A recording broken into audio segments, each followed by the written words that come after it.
the boss in the box. Talking shop with the boss in the box. Talking shop with the boss in the box.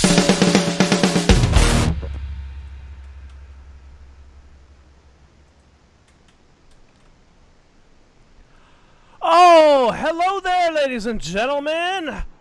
I am here with my wonderful wifey of a... Whatever, I suck at this shit. I can't steal your gimmick, man. What's up, Lunchbox? What's going on, Brandon? My rousing, rambunctious, ridiculous rapscallion of riffraff, rudimentary roughness and roughneck. I got nothing else, man. What's going on? Episode 73 of Talking Shop with the Boss in the Box. I am one half of your humble co-host duo, the Lunchbox. That's one word, capital L, capital B. Thank you very much. Got my boy, I guess it's a thing over here. Oh, it's Bird. Sitting side saddle. You forgot raggedly gay. We don't use terminology like that. Oh, my bad. Shop with the Boss in the Well, Box. I just heard the R and the... I was going... I mean, it's okay if he wants to be a little fruity. Well, you know, like Fruity Pebbles and maybe this weed I got's a little on the fruity side. I love you, too. Hey, man, so we have something a little different for everybody tonight. We're going to actually talk about some horror movies.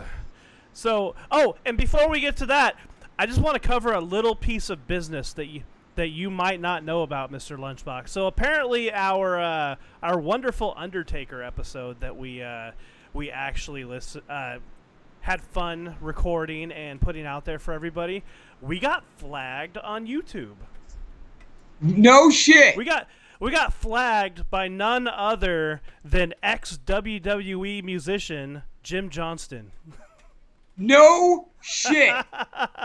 We did. So apparently it's a big no-no to use the Undertaker's theme song. But it's a funeral march. How is that not public domain? Yeah. So that's we're doing that whole disputing claims and yada yada yada. So Jim Johnston, we're going to YouTube. We're going to YouTube court. We're going to YouTube court. Going to YouTube not court. wrestler court, but YouTube court. So can we win against the WWE? WWE.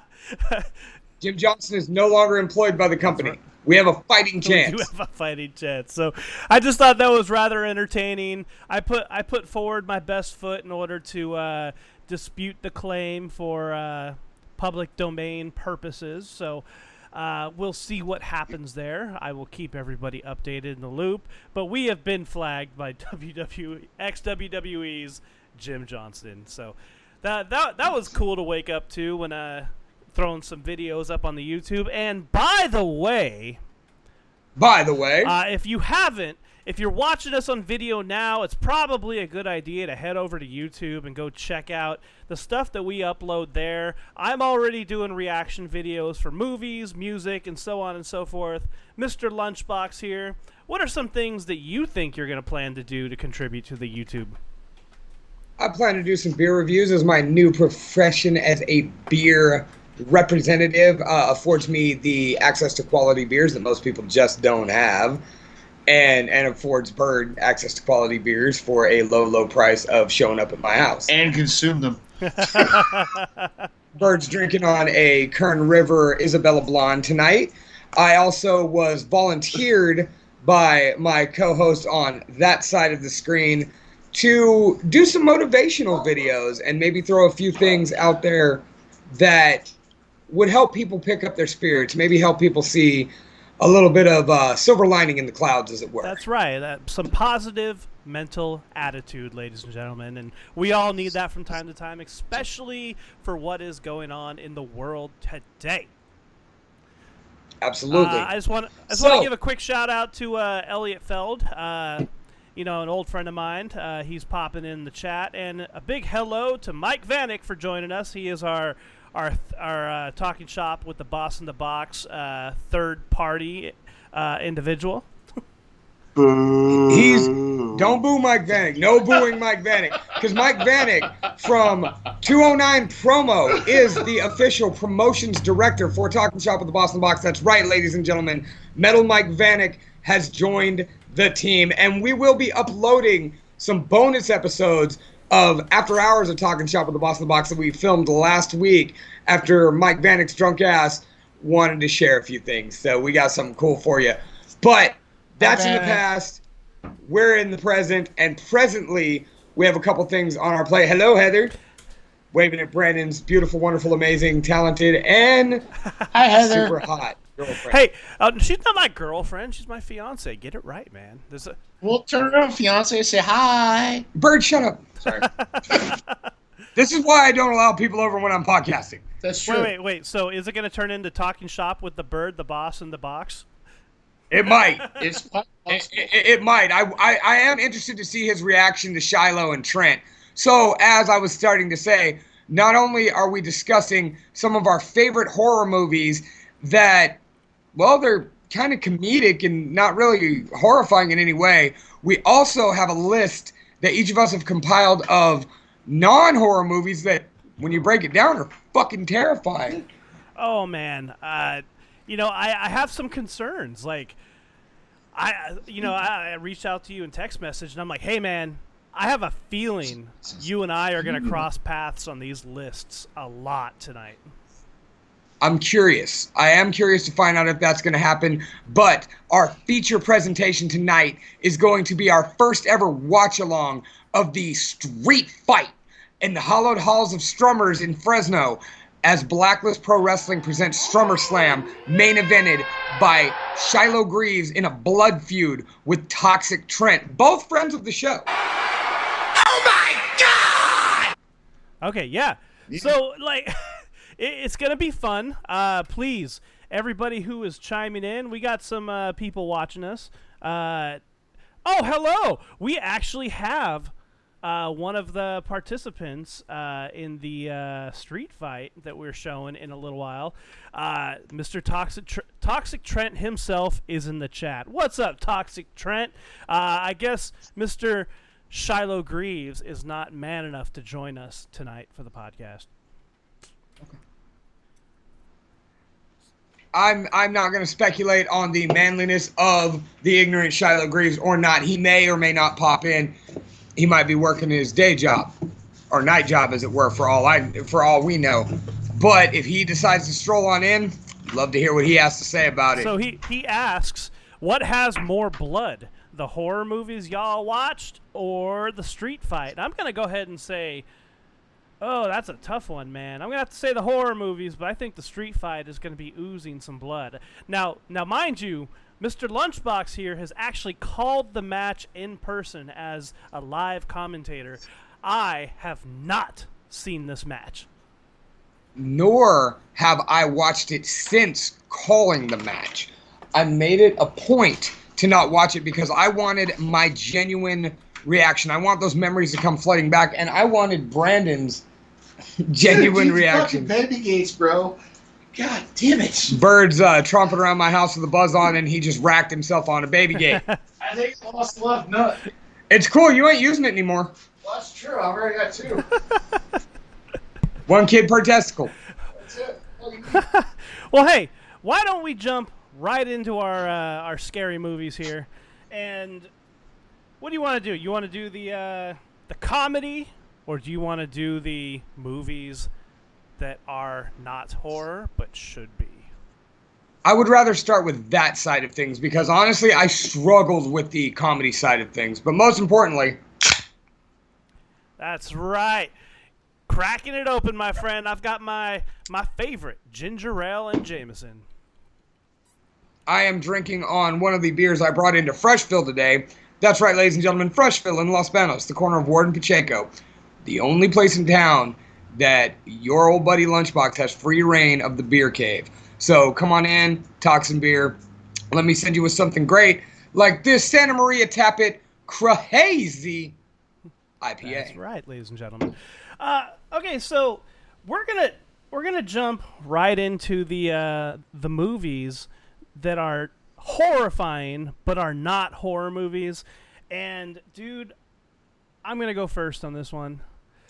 I'm just going to jump right into it. Real quick, let's give a good explanation of this.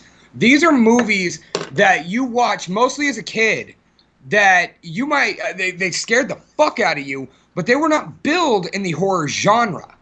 So in realizing and breaking them down a little bit, they're scary movies. Yes. If you look at them the right way. And some of these are still fucking scary.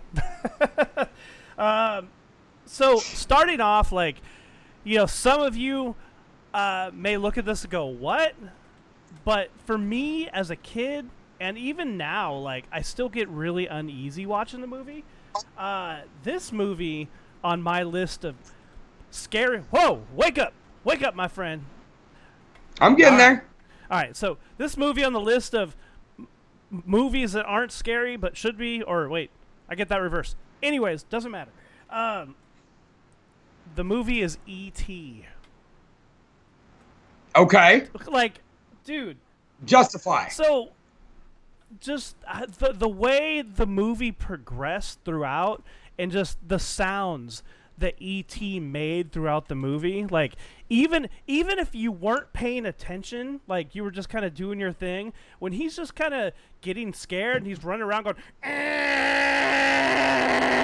it's fucking terrifying. And as a kid, I found myself watching the movie, and like every time I would do that, I would like throw my blanket over my head. And still watching it to this day as a 36-year-old adult, the visual of E.T. himself is just not like, it's not subtle. He's just creepy, like, and in no way would a little girl in Drew Barrymore look at that thing and go, yeah, I'm going to be friends with that. Okay. Now, I put it to the group chat. You guys can give us the thumbs up or the thumbs down. Do you count E.T. as a non-billed horror movie? Sound off in the comments below. And Elliot Feld says he was named after E.T., which is also the main... Elliot. Yes, the main character of the film.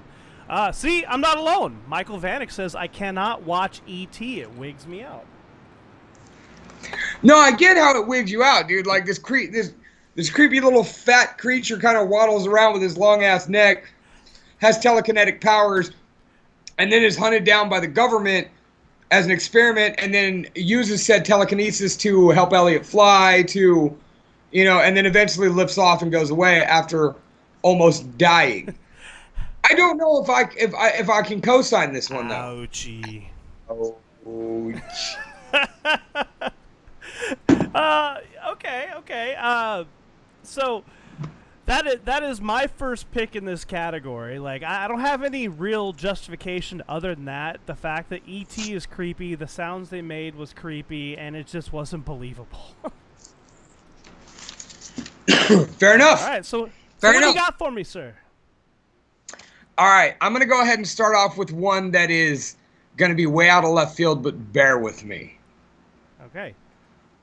Any version of, and that includes a favorite classic of mine with Bill Murray, and that is A Christmas Carol. Ooh. So, let me get this straight. Bear with me, if you will, ladies and gentlemen. You are a rich piece of shit who treats everybody wrong. Your deceased partner comes back haunting you wrapped in chains, telling you that you need to change your ways, otherwise, well, 3 spirits are going to visit you tonight. Oh. And those 3 spirits are going to each show you your past, present, and future, which ultimately leads to your untimely and supremely lonely death unless you change your ways. The movie you are speaking of is not A Christmas Carol. That is Scrooged. No, that is A Christmas Carol. Scrooge is a modern take on A Christmas Carol. It is just a New York version of it. It should be an honorable mention, honestly. Well, actually, though, that's why I put it as any version told thereof. Scrooged counts. Okay. But I'm saying the Dickens version, the Disney version, all of them are fucking creepy as shit. That's true. What if... Whoa, Kayla. Kayla, are you arguing with me on this one? That is not the premise of that movie. What is the premise of that movie then, Kayla? Because that's how I took it. It's a moral tale. Okay. You're a piece of shit, and you're going to be haunted by ghosts Brandon about it. Porter also says Scrooged. Elliot says it's creepy. All right, I'm glad we're getting some stuff going on. By the way, William did not like my ET pick. What's up, Harshaw Smith? We got the collectors in the house tonight. We got Leo Border in the house tonight. Blacklist is out and representing. Okay, what's number 2, Brandon? What you got? All right. So movies that are not horror movies but should be. And man, this movie scared the ever-living shit out of me in high school and still kind of gives me the heebie-jeebies today because I saw this movie in health class in high school, and it scared me off from ever having unprotected sex with strangers. This movie is called Kids. So that's it. Wait, what movie? The movie is called Kids. Kids. I thought that's what you said. I just had some dog and neighbor background noise. You got the little black man on the skateboard going, I have no legs. I have no legs. Oh, dude. What? Kids is awesome. What creeped you out about Kids? So they showed the movie, as I said, they showed the movie in health class. And the movie, like the premise of the movie is just a bunch of kids doing kid stuff, partying, drinking, doing drugs. And in one scene in particular, one of them rapes a girl and gives the girl AIDS, and they start spreading AIDS around. And because they showed it in health class, it really gave me the heebie-jeebies on like, man, I need to like be protected when like I do stuff with a lady, and like I don't know, like just physically, it's just whoo. So you took it as a functional horror movie? Oh, yes. It's not even a horror movie. It's reality thing. Isn't reality terrifying? No, not at all. As long as you're an adult. Yeah, I'm going to disagree, but that's not the point we're getting in on this show. Sorry. See, he was gone, and he missed the whole concept. Well, I brought him. He brought me some headphones. Nice. I was trying to upgrade the lunchbox. So next episode will sound a little better, but for right now, because he won't be able to hear your golden voice if I plug these in at the moment. So, Till we figure it out. All right, everybody. I'm just torn on whether or not I consider Kids a horror movie. It's not a horror movie. Not even close. Well, it's not a horror movie, but it can be horrifying is the point. Oh, no, it could be. But if you have a realistic outview towards it and watch it with an open mind, it's more of a reality check than anything else. It's not horrifying. It's not scary. It's hey, pay attention, do what you need to do, and then go from there. Obviously you got that morality of... You're getting way too fucking serious over here. Well, no. This is an infotainment show. Yeah, but still... If you start talking morality, we're gone. Yeah, but you're talking about Kids. I mean, how can you not go down that route? I mean, Kids has got so many different ideas and venues behind it that you can go so many different directions with it. Got it. Hang on. We've got a list of 5 each to get through. Oh, I'm sorry. Well, you missed the premise because you were doing me a favor. I strolled back in with the Kids thing. I'm like, well, no. Okay. I could see your point as... I'm sorry. I can see your point as Kids being a horror movie. I can. Don't know if I agree with it, but I get it. If it scared you, that's horrifying. Yeah, that's the whole point. Like, all of these lists that we do are subjective, and do not rectify on anybody else's opinion. So, this is my opinion. So, true, but we are agreeing to be on the court of public opinion. Okay. All right, give me another one, sir. All right, this one's a little sideways, but bear with me. Is it sideways? Because that movie was terrible. No, thank God it's not. That will not appear on any of my lists except for maybe a worst.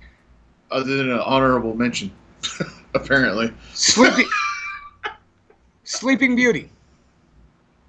The Huntsman? Explain. Oh.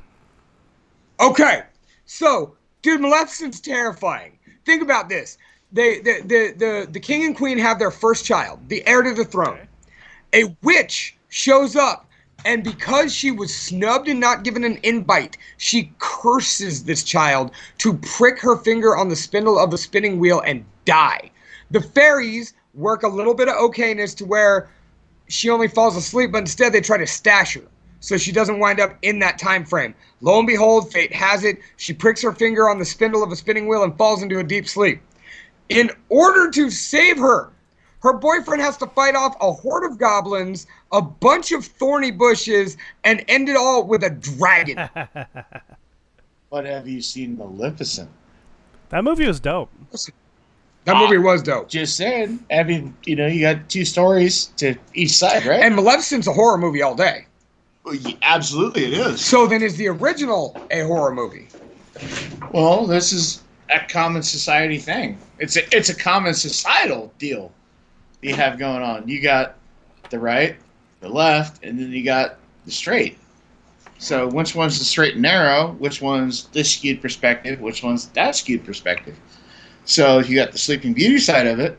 You got the Maleficent side of it, which displays Maleficent as a much better character and a much better person. And more sympathy. Right. Okay. You're way more sympathetic.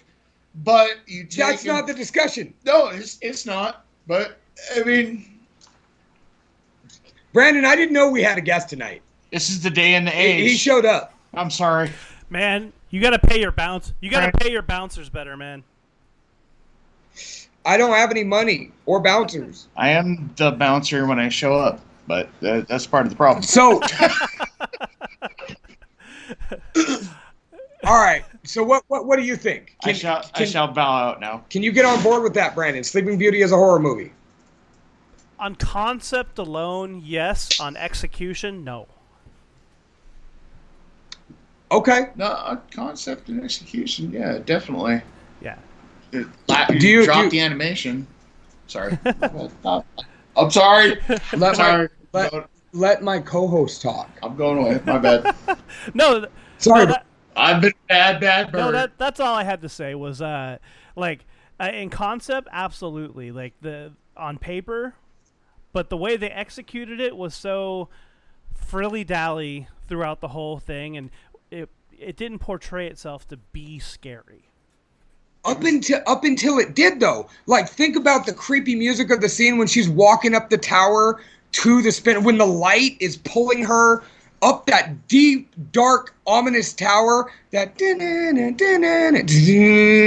But as Brandon is saying, they went Disney-esque and made it happy and hunky-dory and called it good. So I will elaborate on that with my pick, and I'm going to transition into mine. So awesome. A movie that I consider, or that should be reminiscent of a horror movie, is Who Framed Roger Rabbit? I wondered if this would come up. Please, do tell. That absolutely should. Dude, and this is a theme with me. Realism is a big thing in my list. Now, number one, the fact, if this was real life and there was fucking cartoons walking around, fucking terrifying. I love cartoons. I don't want to be next to them. Cartoons can't die. They're rather invincible for that portion. So, but the worst thing about that movie is, what's his name? Christopher Lloyd? Christopher Lloyd's character was terrifying. Oh my god, dude. The final few minutes of that movie, when he just kind of went wild and trying to kill everybody, and he melts. Yeah, he fucking melts. And again, even as a kid, that movie was hard to watch because of the tone. When he does the shoe, when he puts the shoe in the goo. Oh, for the weasels. Yeah. That one, my wife cannot watch that movie because that scene makes her so sad. You know what, Brandon? I'll bang the gavel and co-sign this one. Who Framed Roger Rabbit is definitely on can be a horror kick. I left it off my list, though. It is in my honorable mentions. My wife brought that up. But I'm glad you brought that movie up. But Because one of the movies on my list is another animation to real life story, and it is the movie Cool World. Oh, okay, okay. I was thinking Ghost World, but Cool World's a good one. So what's the reasoning there? Because Who Framed Roger Rabbit and Cool World could potentially exist in the same exact world. Exactly, they could be in the same universe, just a different time frame. Because Who Framed Roger Rabbit was set like 30s, 50s, somewhere between there. 50s, 60s. 50s, I think. Yeah, 50s, 60s. But Cool World is a horror movie because this cartoon hottie somehow pulls a man into her world, which is like a world aside from ours, and only to trick him and have sex with him so she turns human and then can ditch him and come into our world and rise to the top. So a reverse Little Mermaid? Yeah. It's kind of Well, creepy. hold on. Before we get into more discussion on that, we're starting to get some pretty fun comments. Heavyweights. Hey, that was where I was going. Will Paulson says heavyweights. Heavyweights is awesome. I mean, how could you forget the Blob? Ben Stiller's scary though. I get what is that, or is Fat Camp just that scary to you, Mr. Smith? The entire Even though movie you're was all literally slim based now. around the Blob. No, it wasn't. Okay, Brandon, what do you think about Cool World? Just for the sole basis that it exists in the same universe as Who Framed Roger Rabbit, it has to be terrifying. Okay. Now, real quick, let's go back to heavyweights. Brandon, I'm getting Will's pitch here. I think I got this. Dude. Okay. Going to Fat Camp sounds scary as shit. And then when you get there and it's supposed to be fun, out walks Uncle Tony. Played masterfully by Ben Stiller, and you get to hang out with Lars. And they stab the Blob to death, and then you get, then he tries to take you on a 20-mile hike and leave people for dead. I just Ben Stiller's character alone. Dude, I never thought it'd come to this. Will, I'm banging the gavel. Heavyweights horror movie. Here's an outside kicker looking in. All right, what do you got, Bird? Let's let Bird have one. He's been quiet for about 3 minutes. All right, go ahead, Bird. Yeah. What do you got? Closer to 5. Anybody remember the movie Little Monsters? Yes. Tell me that was or was not a horror movie. You're literally living with a monster under your bed. Nobody freaking believes you. You can cuss, dude. We drop fuck bombs. Well, I could fuck bomb all day long, but I gotta pay attention to what I'm doing and what I'm saying. But Little Monsters is a friggin' awesome movie, and it's all in the same time frame. And I mean, you're literally going, "Hey, Mom, Dad, there's a monster under my bed," and blah, blah, blah, blah. But who actually remembers that movie? I do. It was right at the time that it was a B-rated movie. That was the Howie Mandel movie, right?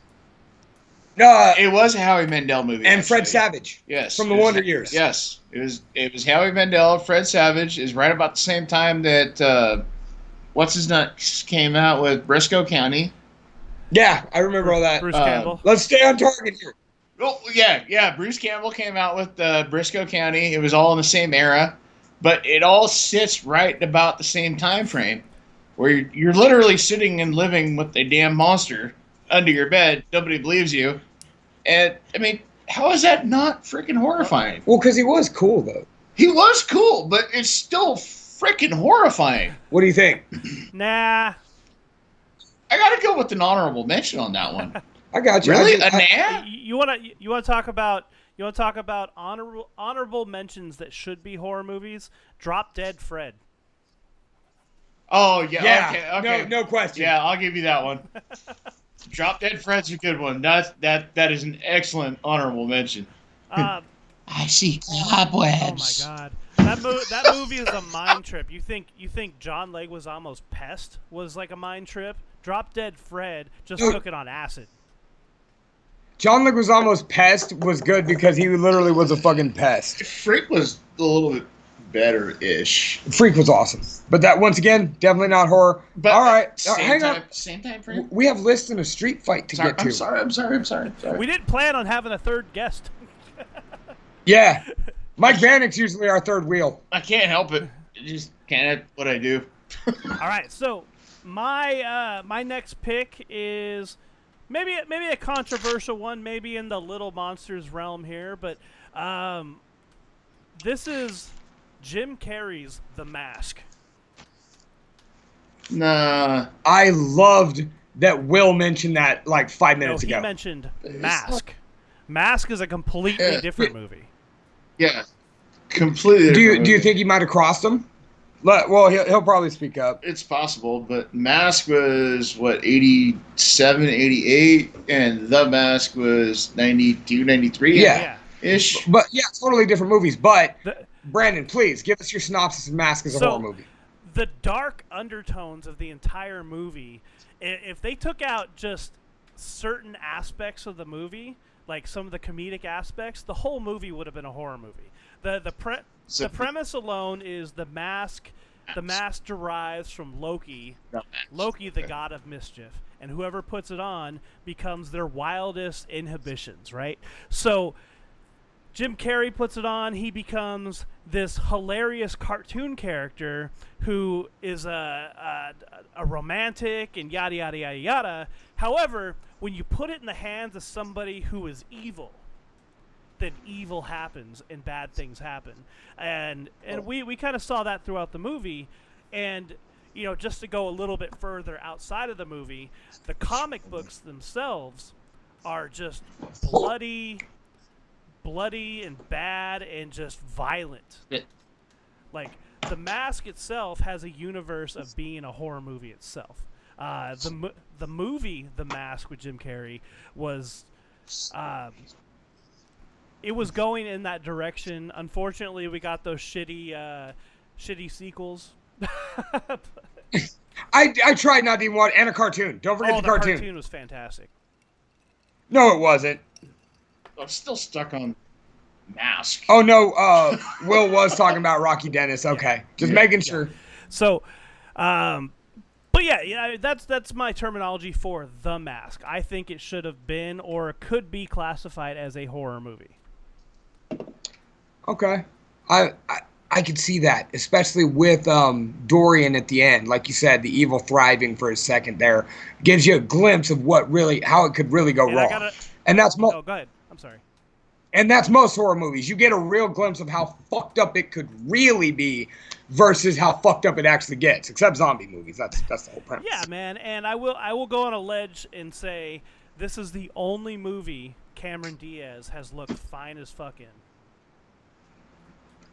No, it isn't. She was banging in Something About Mary. Anyways. You're a liar. I like the long hair on the girl. I do too. So, all right, man. I think you're down to your last one. Last two. All right, give it to me.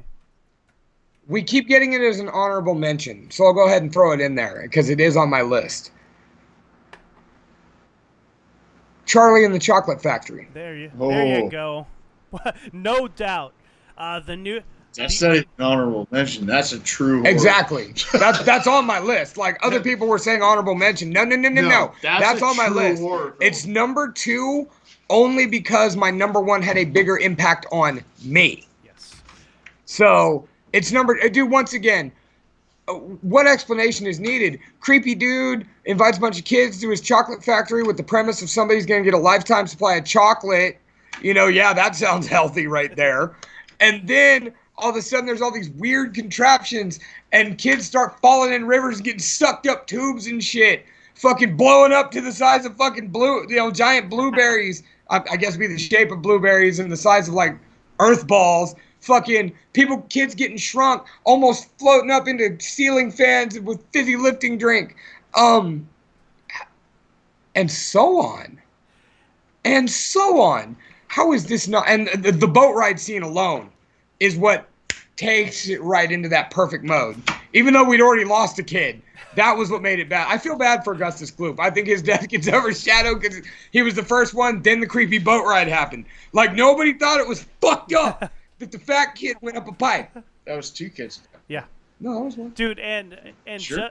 just to say, the remake with Johnny Depp was just as creepy in a different way as the original. Differently creepy. It focused more on him being a weirdo versus the bad shit happening to the kids. Yeah. Good one.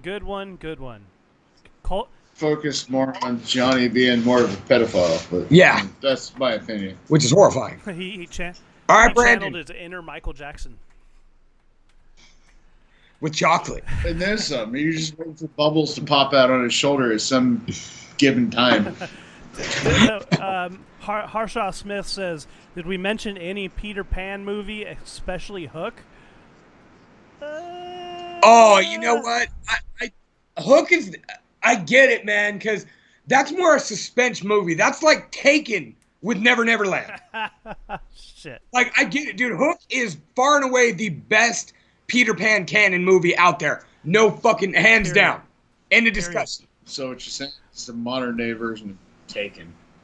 No, it was the original version of Taken. Taken's a knockoff of That's Hook. what I'm saying. It's a modern version Except of Taken. Peter Panning was like, I'm gonna save the day, as opposed to, I have a particular set of skills. Like, No, he was like, I don't have these skills, and then he learned them again, and then he had them again. yeah. Once he had his happy thought. But Robin laughed his happy thought off, and it was kind of creepy, but true. I mean, But just the way Hook kidnapped his kids was fucking terrifying. So, what was the kid that he... Mercutio? Rufio. Rufio? Rufio. That was a weird moment in that movie. Yeah. I'm not even gonna lie. That was just an awkward moment in that movie. To me, that's why it's not even close to a horror. All right, Brandon, before you unveil your number one, do you have any honorable mentions you'd like to throw in? I actually did not get time to write them down, and I can't think of any off the top of my head, so no. I went buck wild with this side of things. Please give me a couple before I get to my number one. Honorable mentions, Outbreak with Dustin Hoffman and Cuba Gooding Jr., the disease movie. I mean, shit, look at what's going on with society right now. That's scary in I'll itself. Get into that. Pee-wee's Big Adventure. Yeah. Yeah. No, that Large Marge, the that's the an bikers, entire like crises type video going on Yeah. there. One that's going to shock a lot of people, Evolution with David Duchovny and Orlando Jones. Wait, That's an awesome movie. Okay, before you get any further, I'm going to go for my number one. all right, are you scared I'm going to throw it out Yes, there? I am. Okay, please. My number one is a reflection on what society is turning into right at this fucking moment. If we keep going in the direction that we're going in right now, we are going to turn into this movie, and that movie is Idiocracy. Woo! That's actually not even the one that scares me. Like, dude. Number one. Number one, man, because the way society is working nowadays, this was somebody predicting what could be happening. Now, I'm not saying we're going to match, and I'm not trying to go political here. I'm not trying to do any of that. But what I am saying is there can be similarities based. Go fucking watch Idiocracy, and then go compare it to a lot of the shit that you see on the news and in politics today, and you'll see what I mean. So, I get it. Idiocracy is scary as fuck. I mean, the president is a professional wrestler. We're not far off right now. Like, Would you have voted for The Rock? Yeah. Okay, so shut the fuck up. Okay, so, Don't ever diss Camacho. Clerks is not a horror movie. Shut up, Vanek. You've never worked at a convenience store. Okay. But Okay, fine. okay, Now I'm gonna pull the whole third wheel thing. Oh God, you've awakened Bird. No, the one that scares me, and you take it and you pair it along with Idiocracy, is take that freaking stupid movie Elysium and pair it up with it. That's a really, really, really scary scenario because we potentially have the technology, and you throw Idiocracy behind it. I mean, you've got the entire series already battened up and done. Yeah, man. I agree with you. I agree 100%. Never thought about it that way. Yeah.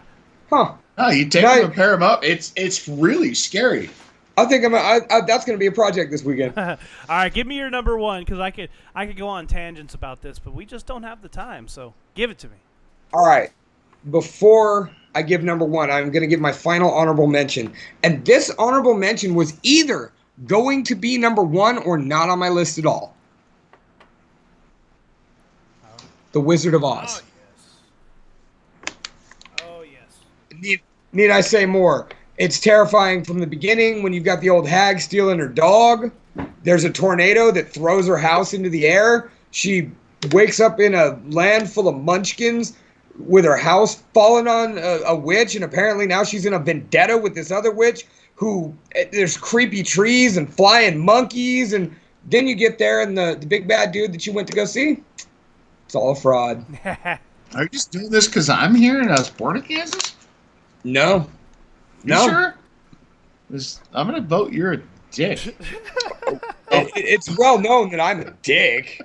But, so yeah, there's my premise on Wizard of Oz. My final honorable mention that took the, 1.5 slot. All right, yeah. I get it. Number one. So, I'm actually really surprised we didn't cross paths on this list. I'm not. I knew you had Mask, because we talked about that. All right, wait, I've still got one more. That was not my number one. Yeah, but you guys still weren't sure which one was Mask or The Mask. No, we were sure. No. Harshaw said... But you quoted Mask. Well, no, we were making sure that it was a guy in the group chat was bringing it up. Anyway, number one, and a lesser-known movie, The Last Unicorn. I've never seen that. Dude, essentially this unicorn finds out just through word of mouth that she is the last of her kind, that they have just vanished. So she sets out to find out why. All the way along, kidnapped by a witch and put in a freak show alongside a bunch of illusion fake animals and a real harpy that kills the witch in front of her. Then they find out that it is a demonic bull that is chasing the unicorns into the sea and keeping them there. And the bull is controlled by a mad king who runs a desolate, ominous kingdom. Jesus Christ. It's a great cartoon movie, dude. Wait, you gonna go that far? Legend with Tom Cruise. That's kind of a horror movie, though. It kind of counts, right? Well, that was the entire idea, right? Are we? Can we just add? Oh, I have an honorable mention: Showgirls. That is a horror movie. That's a horror movie. Okay, so wow, I've never seen The Last Unicorn, and It's on HBO Max currently. It's actually a really good movie. Really good movie. Well, the also 5, 6. Also, Watership Down. I figured that's a horror movie. It didn't count to me. Just because it's a cartoon doesn't mean it's not a horror movie. It's just it's billed as one. Oh, I didn't know that. Oh yeah, Watership Down is a total horror movie. Oh, I didn't know that. I thought it was just a kid's cartoon that just. Ooh, okay. Dude, I was warned about Watership Down before I saw it. Yeah, that's like a Poseidon Titanic knockoff, right? Anime style. Rabbits. Yeah. Like, Go look it up. Again, it's a Titanic Poseidon knockoff. It's like the two combined, but you got the rabbits behind it. Pulp Fiction is not a horror movie, Vanek. Why is God damn it, Vanek! Shut up. No, that's our tradition. That's our Don't talk to the promotional team that way. Shut up, Vanek. All right, ladies and gentlemen, this concludes horror movies that are not horror movies. that actually are. Don't you think? Yes. So, but let's keep going with the movie stuff, because now we got to talk about horror comedies. Now, let's halftime this one, and let's because these movies that we're probably going to save for this next category are probably going to be more well known to people, and I don't know, like I think we could fire through these ones pretty quickly. As long as Bird stays quiet. No, pick me. Nope, sit down. Oh. All right, where's the dunce cap? It's right here. All right, so Lunchbox and I are going to go into the category of horror movies that are comedies. So, same type of list. Blair Witch Project. I don't know what he said. Something about a vagina. I sneezed. I'm sorry. So yeah, dude, like horrors. This is my bag right here, and I probably could have made a list of like 25 or 30. You want me to start this one? Go ahead and start this one. We're gonna cross paths here. I know we are. An obvious choice. Leprechaun. Ah, shit. Why didn't I think of that? Dude, Warwick Davis, Willow is funnier than he is scary, and then he's pretty fucking scary. And then Leprechaun 2 came out and ruined it. Vegas was awesome. It was Vegas? Yeah, Vegas was awesome. It was when we went to the hood into space that sucked. Dude, I loved all. They're all fucking funny, but I love I thought it was 2 that kind of ruined it. But No, you're you right. can't ruin Leprechaun. Leprechaun, even the ones that sucked. Next, dude. Okay, so You gotta throw Jason X in there. like I said, I could have made a list of 30, 40, 50 of these. Yeah. Anything from the 80s and 90s. Dale and Tucker versus Evil. I saw that one coming, especially from you. Dude, like the movie is about two scary backwoods guys, meeting up with college kids, and these college kids mercifully kill themselves because they're scared of these guys, thinking they're gonna kill them. It's all mistaken identity throughout the whole thing, and it's hilarious. It's gory, but it's hilarious. Okay. It's like right there with Cabin Fever. Okay. Cabin Fever is wonderful. Yeah, Cabin Fever's awesome. But it's super dumb. Cabin in the Woods didn't wind up on my list because it was too good. Yeah, no, I agree. It didn't end up on mine. It was too good. I couldn't do it. Man, just the scene with Chris Hemsworth going, "I'm going to go find help," and then he gets on the motorcycle, "I'll be right back," or whatever the fuck he says. Smashes against the invisible wall. Yeah. Like, just that Sigourney Weaver. Just the fact they had Sigourney Weaver. Yeah, just because. You may as well take it and compare it to Zombievers. That was actually an awesome movie. I did not want to bring up Zombievers. I shot that Zombievers was awesome. No, Zombievers. How could you not include that? It was crap. And because it was awesome. No, there are more awesome crap movies on this list. Compared to Chris Hemsworth smashing into an invisible shield. But that's why I would believe it. Zombie Beaver eating me to death versus Chris Hemsworth jumping on a motorcycle and smashing into an invisible shield. The invisible shield's what gets you about Cabin in the Woods, not the fact that the world is one giant bet between the old gods in different countries that who's gonna fucking kill their entire squad in a fucking setup horror movie. But the wall is what gets you. Again, thank you for proving me partially right. Shut up. Wait. Go Beaver, go! It's my turn, isn't it? Vanek says Killer Clowns from Outer Space. Damn it, Mike Vanek, you took my fucking next movie. Killer Clowns from Outer Space. Like, for real, dude, that shit was premise terrifying, but there were so many hilarious-ass parts, and nothing makes my wife giggle more than thinking about the ice cream truck that as it went faster, the song got faster. So they're driving around slow, and then when they're hauling balls at the end, dude. See, when the ice cream truck drove faster, that just reminded me of Twisted Metal. Yes. And then when they were exploring the spaceship, that's the portion my kids love. And they're 13 and 11. And they absolutely love that movie. Who doesn't love that movie? But You've met my kids. I'm not surprised your kids like that movie. I am absolutely impressed that they like the movie. I'm not. They're your kids. I figured they're scared to death of it, but they're like, "Oh, this is awesome, Dad!" No, they're your kids. That's true. So from Killer Clowns from Outer Space, I'm going to go in a different direction, and I'm going to say They Live, starring Rowdy Piper. What the fuck? They Live is one of the best fucking social commentary movies of all time, Brandon Blacker. And it's hilarious because it's so bad.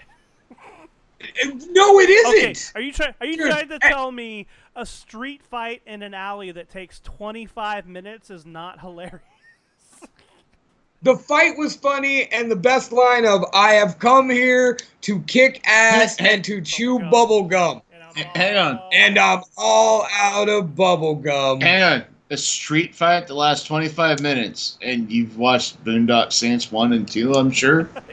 Hey, their street fights And all you're last like surprised by 6 that? minutes. All right. Hey, that's what I made love Boondock Saints. Saints 1 and 2, but, I mean, come on. All right, I get you, though. Piper, fucking, yeah. I love They Live, but it is once Rowdy again, Roddy. it's a subjective list. Vanek agrees with This me. is a great movie. Vanek, what? Agrees with me. So, Vanek's gay still. All right, cool. All right.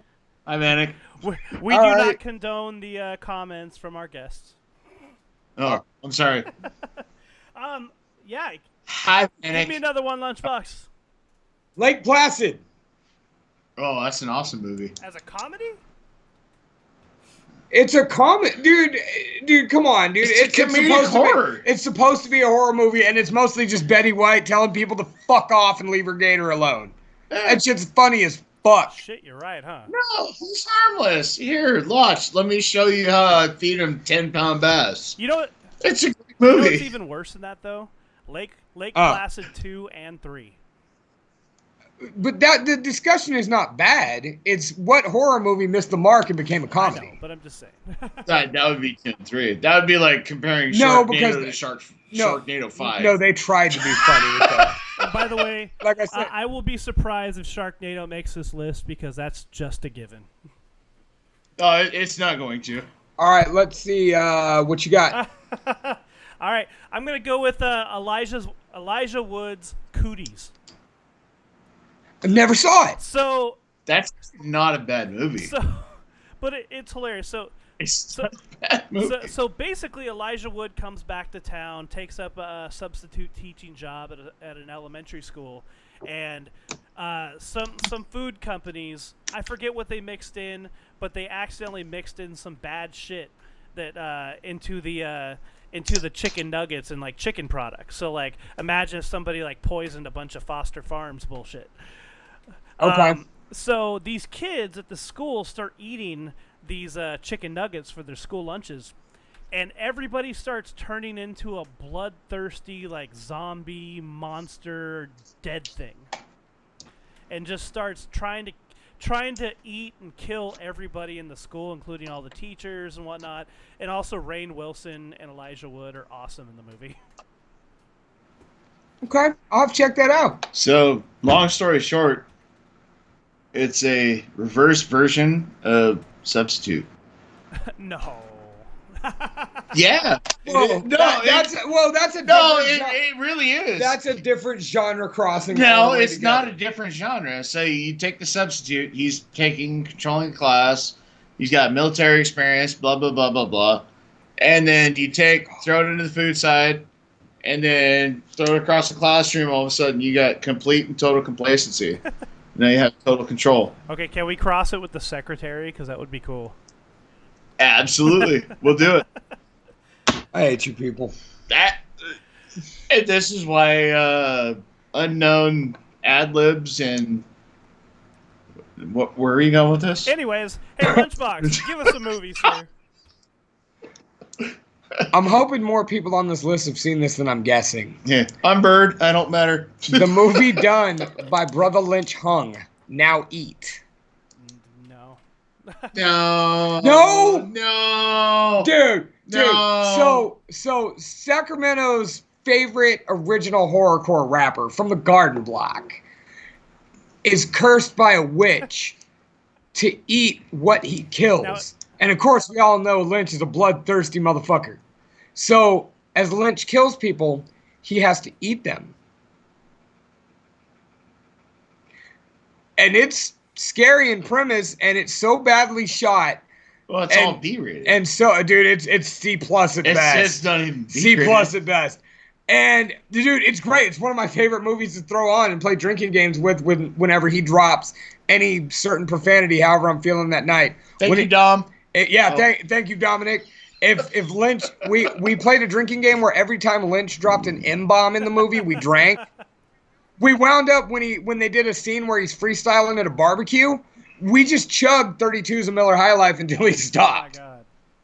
And then I watched Lunchbox literally sit and puke for hours and Different circumstance. No, it was the same circumstance. I did a drinking game like that, except me and my friends decided to have the great idea of sitting in my garage and drinking Miller High Life. And the drinking game was simply, let's put on Metallica's The Black Album, and every single time James Hetfield went, yeah, we drank.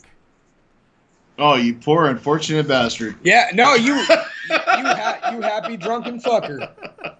Yeah, we were drunk by song 3. That's lucky. Shit, and just in The Unforgiven, you probably got super trashed. Shit, yep.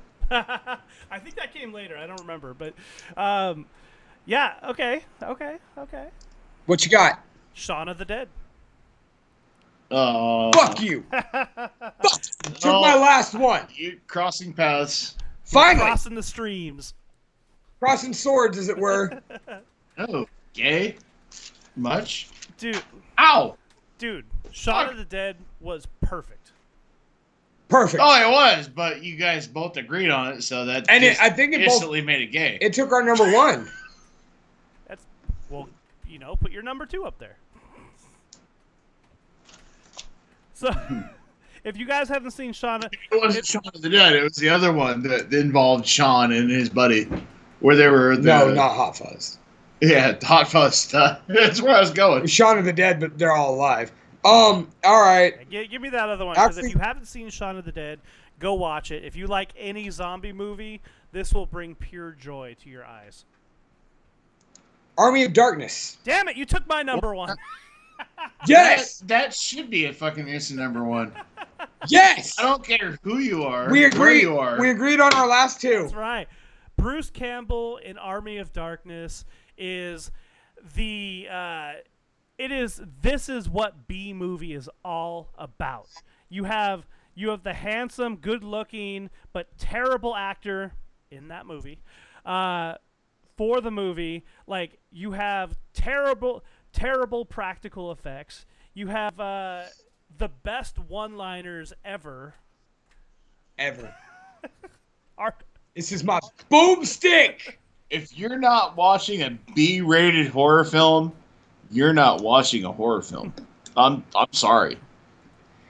That's just flat out as it is. And this is amongst the best of them. Hey, Bird, that was about as John Madden of calls that you could have ever had. That was some Mike Adamle shit right there. If you don't have a big guy gotta chime in and do something if right. you don't have a big budget, you might be making a B movie, and if a B movie is, I don't know, John Maddenisms. I don't. No, I can Monday Night Quarterback him as the best. And a B movie's not good football. Good football is good football, not B movie good football. It's gonna go boom pow. Right to Boomer say ow. And yes, Mike Vanek. If you want to go full Madden, it's got to go to Boomer. It's got to. Even though he's a quarterback, it's still got to go to Boomer. All right, so and Mike Vanek is right. Army of Darkness has the raddest movie poster ever. Oh man. Okay, so those are our lists, ladies and gentlemen. So, I hope you guys enjoyed it. We're trying to give you more content, more things that are not just pro wrestling. We love our pro wrestling, and we will talk about pro wrestling till the cows come home. But we also like other things too, so I hope you guys like other things as well. And speaking of pro wrestling, ladies and gentlemen, we hope you are prepared for our very first watch-along on Talking Shop with the Boss in the Box. Are you ready to just get into it, Brandon? Go explain it. Explain it. What are we doing here? As you guys know, I am the play-by-play commentator for Blacklist Pro Wrestling out of Fresno. That's Blacklist Pro Wrestling on Facebook, Blacklist Pro on Instagram and Twitter. And Brandon pitched to me the idea of, let's do a watch-along a couple weeks ago. Okay. So what do we want to do? Do we want to watch a match everybody's watched a couple hundred times? Do we want to pick a bad match that maybe nobody's watched? And then it dawned on me. We do working bands of the week. Why not showcase some of our working wrestlers in the community here? Both these guys are two dudes we have had on the show in separate interviews. Right. Which we like to think maybe helped to culminate the feud, because they had one match, and then next thing you know, they're both on, Shiloh's on our show, and he jumps Trent. Trent comes on our show, defends himself, and asks for a street fight. And we turn it up. And at Strummer Slam, he got it. So this is two of my favorite wrestlers that I have not seen this match since the day I called it. Brandon has never seen this match because I asked him not to watch it. And we just want to thank the Ignorant Shiloh Greaves for being a conceited enough heel to make sure he has footage of himself everywhere. So whenever Brandon lets us know, we'll start the countdown, get ready, so you guys can watch alongside us. All right, so I'm setting it up right now. All right. So on your screen right now, you should be seeing, it looks like Shiloh Greaves taking off his shirt or jacket, and then you have Toxic Trent in the corner there. You guys ready to kick this off? Yeah. Now, just to preface this, as stated last time, Shiloh jumped Trent. Trent asked for this match. Shiloh came out and told us all that he didn't need people showing up and bothering him. He did what a real gangster does. He calls the cops. And he just wanted us all to know that he is a veteran, stay-at-home son, and he doesn't need this shit in his life. So after the offer was made for him to go ahead and street fight our buddy Trent, he accepted, and we're about to start it right from the jump. That's right. So you're not going to see our pretty faces, so you can actually watch the match, but we will chime in during the match. The volume for the match is actually rather low, so we will comment throughout the match. So, and then we'll... Okay, anyways, we'll just start it. Here we go. Press that play button, Mr. Blacker.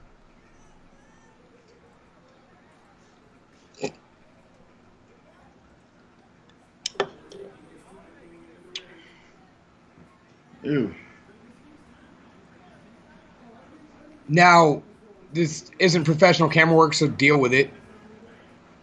Ew. The hallowed halls of Strummers.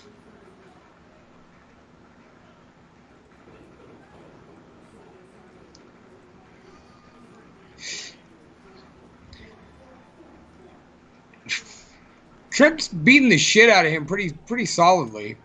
Trent got in killer shape for this match, man. Like these forearms going on here. Oh, he's going through. Ow! Big elbow. I'm pretty sure he just humped him. And ladies and gentlemen in the chat, I know the volume is supposedly low for the match, but if you can hear it, let me know. This is still a work in progress for us. And Trent's immediately going under the ring and getting out weaponry. Oh, he's got a crutch. Was that a cooking sheet? He's got another crutch. Oh, man. What else he's got? Oh, he's got a kendo stick. Another crutch. Huh. Where do all these Americans keep getting these kendo sticks? I just want to know why everybody just keeps... I mean, of course there's going to be weaponry under the ring. No, I'm trying to watch between that, and it's just not matching up. That's what I'm saying about it.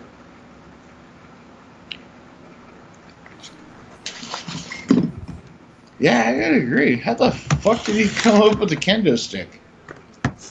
Toxic Trent was ready for this match. He had plans, and but he's like searching his ass off. And there's another kendo stick. Who gives him that kind of fucking time? Dude, he's got Shiloh tied up in the ropes right there. You can be tied up all you want, but fuck. I mean, he's restrained right now. At some point in time, you gotta go. All right, there he goes. Oh, big drop kick into the into the chair. Now wait till Trent comes up here. Yeah, but man, I took a picture with Trent after this match. He took the pipe of that chair to the face. So look, he's a bloody wreck. Oh, in the handicap ramp. Oh. Oh, do I see color already? Already. Balls count anywhere in this. You got a nice ginger count by the ref. What are we watching? This is a street fight between friends. And ladies and gentlemen, we see Lenny in the background. Homeboy is like way thinner and smaller than I am. Shiloh Greaves is a tough little scrappy son-bitch. Oh, and he just hit him with the pizza pan. Yeah, I'm 200 pounds. I don't even think he can weigh 110. About 160. A lot stronger than he looks. How do you do that? Lots of practice. Something. You know, when you go into your room and you just like touch yourself a lot, you get rather good at it. It's the same thing with pro wrestling. Oh no, trust me, I know. I've been married for 15 years. Oh, so you know a thing or two about not getting laid. There's a lot of that. Oh. I don't know how you got hurt without being touched. He was thrown into the side of the ring. Was he? Whips him into the bar. Oh, kick. Oh! Nice running knee there, right into the chin, I guess. Oh, right in the nose. Right to the... So Big Boy looks closer to my size-ish. Trent's a big dude. And he's still missing a few pounds. I don't know how the dude with the dreads is going, oh, my nose. Because he got kneed in the nose. Kinda. So I take it you are not a wrestling fan. He is not a wrestling fan.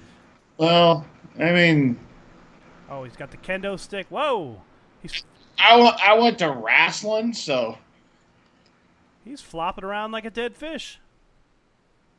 Or a dying fish. Right then, notice Trent left the ring. He asked me and DeCarlos if we had any Legos. I love when they use Legos. Oh, wait. No, he asked if we were using that trash can. What if you said yes?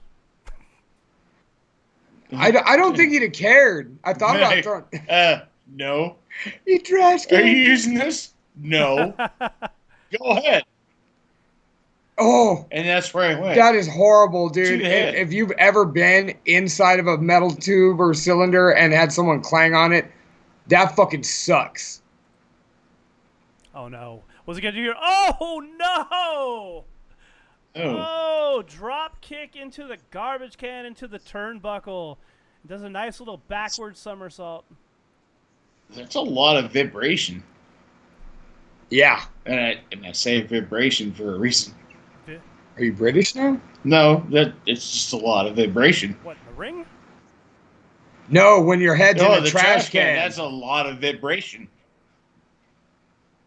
Well, he's setting up a pinata. Well, you know, Shiloh Greaves, he put his hair into dreadlocks or cornrows so it can pad the you know, having that much hair on your head, you got to pad the garbage can, the kick to the garbage can. So he planned that out. He planned it out. There's a pinata in the fucking ring.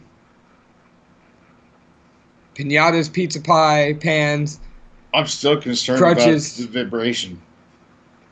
Oh, pizza pan to the head again. This is a rather popular weapon in the street fight.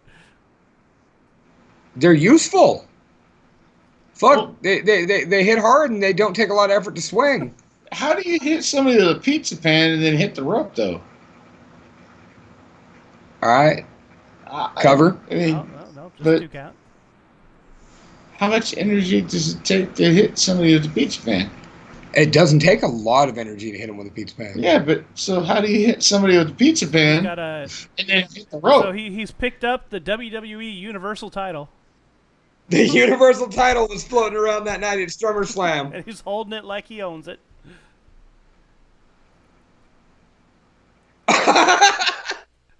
I forgot he put the belt on.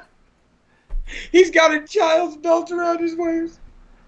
I think my 13-year-old could fit that Now- belt. Probably Now fill it out. is that how small Shiloh Greaves is, where he could fit a child's belt on his waist? Apparently And so, Either man. that or that's how big my child is. Ankle lock. All right. Some wrestling in this match for once. Oh my God, it's a hold. No, it's not wrestling. It's Wrestling. Yeah. You got to do it right. It's wrestling. But this was South Park. It's wrestling. Glad to see the crowd is going wild. It's not wrestling. It's wrestling. Oh, Cole cocked him right in the face. All right, he's going out. He's got to play. Oh no, he's brought in the chair. Oh, I thought we were getting a moonsault. I was kind of excited. This is a street fight. I know, but the moonsault was exciting. All right, Got the chair in the corner. no good can come of this lunchbox. Nothing. All right. Yeah, maybe he's planning out like he's ranking on the ankle so he can't get up to attack him. He's trying to do. Oh no! In the mud. Right into the chair. Head first into a steel chair.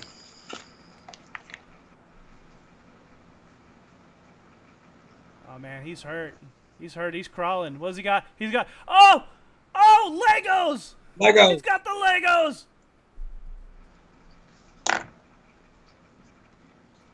He just asked if we had any more.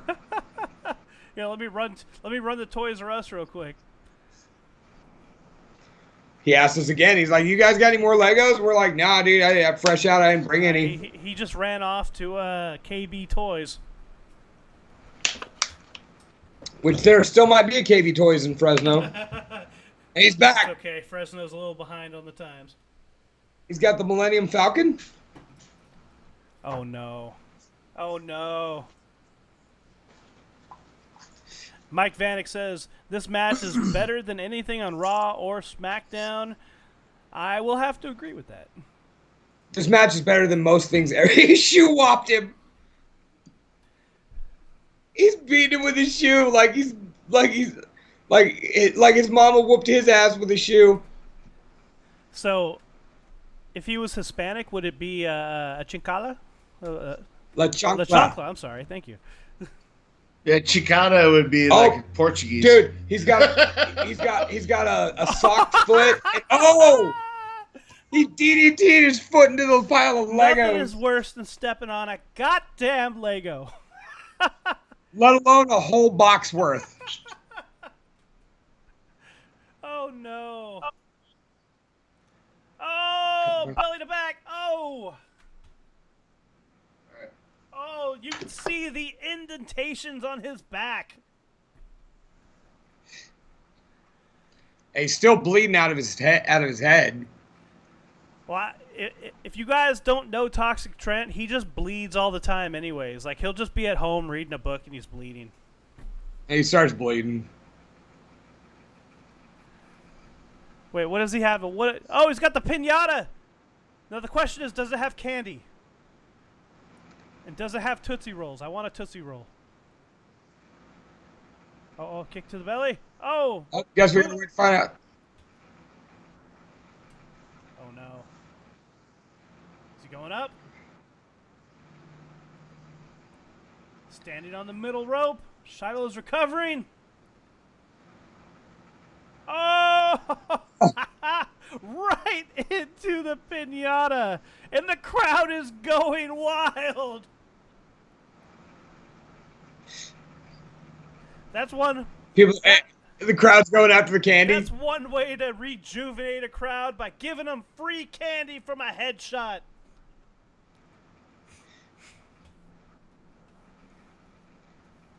I'm glad you're having fun, Elliot. Someone threw the kendo stick back in the ring. They're like, here, take it. And he realized he gave it to Shiloh. He pitched it over to Trent instead.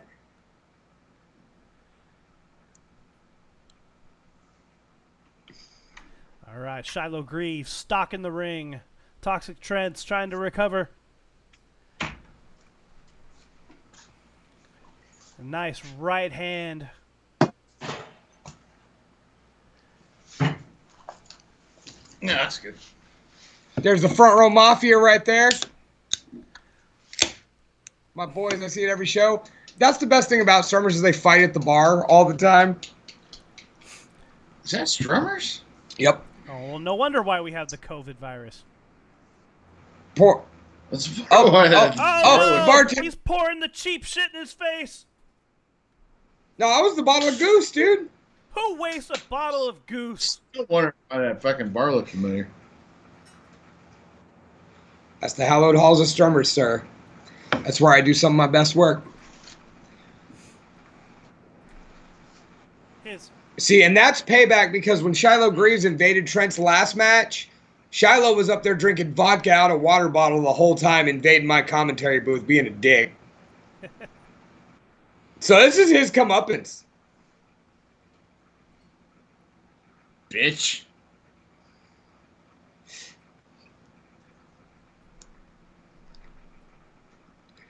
All right, what's gonna happen next? He's looking woozy. Oh, the ref's trying to clean up. Trent's pulling the cover off the ring. No. He's pulling up the mat.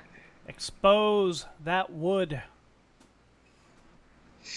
Which is something that I would get arrested for if I was doing it, Strummers, is exposing my wood, but hey.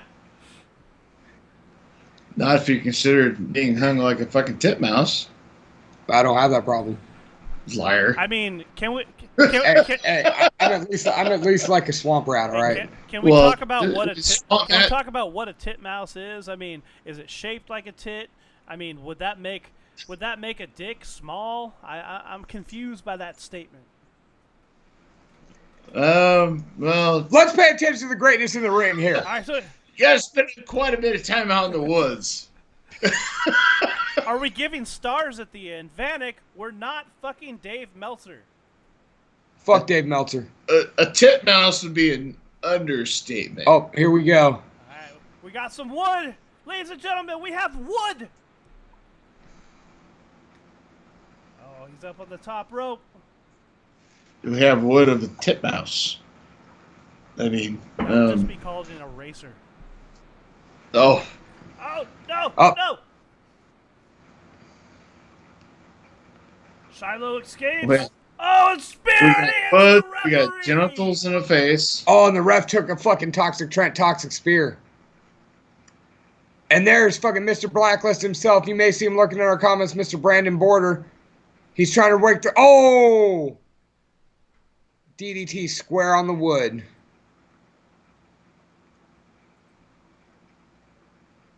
One, two, three, 4, 5.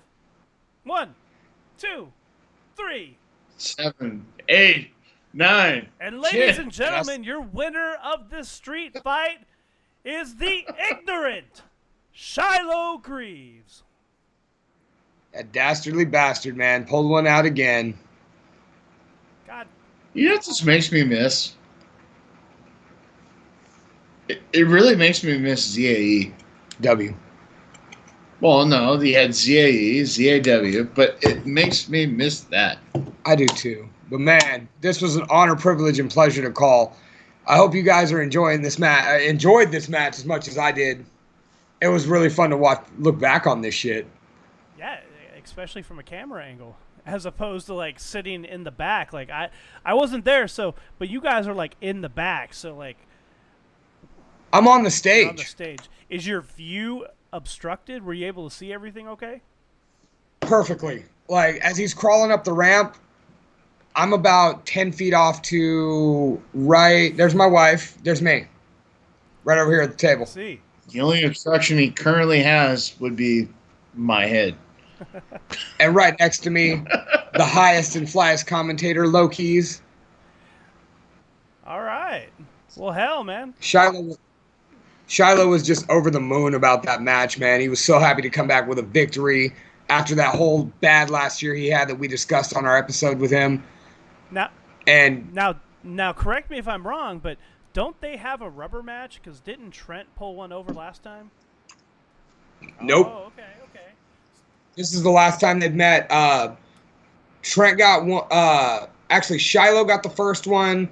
Shiloh then beat up Trent during his match with Snipes, which led to this. And to answer Elliot Feld's question, when was this match? This match was actually January 12th, 2020. So, yeah, man, that was a lot of freaking fun. Like, I enjoyed it. There was a lot of brutality. Yeah, plus I'm a big fan of both of those guys, so I'm glad to see them beat the shit out of each other. Hell yeah. Honestly, one of my favorite matches I've ever been in attendance for. And I was at Okada and Skrull in All In. I was at Kenny Omega and Pentagon. I've seen The Undertaker and Mr. Kennedy. This ranks up there with that to me. Kennedy. Both because of how much I respect and like these dudes. And secondly, because not only did they just beat the piss out of each other, they told an awesome story from the first match all the way through this match. And I think this blood feud's going to continue on fucking forever. At least I hope so. Sounds like it. It sounds like it. So, and I hope it does too. But ladies and gentlemen, that has been episode 73 of Talking Shop with the Boss, the Bird, and the Box. Yeah, there we go. Ladies and gentlemen, we will make sure this never happens again. Never.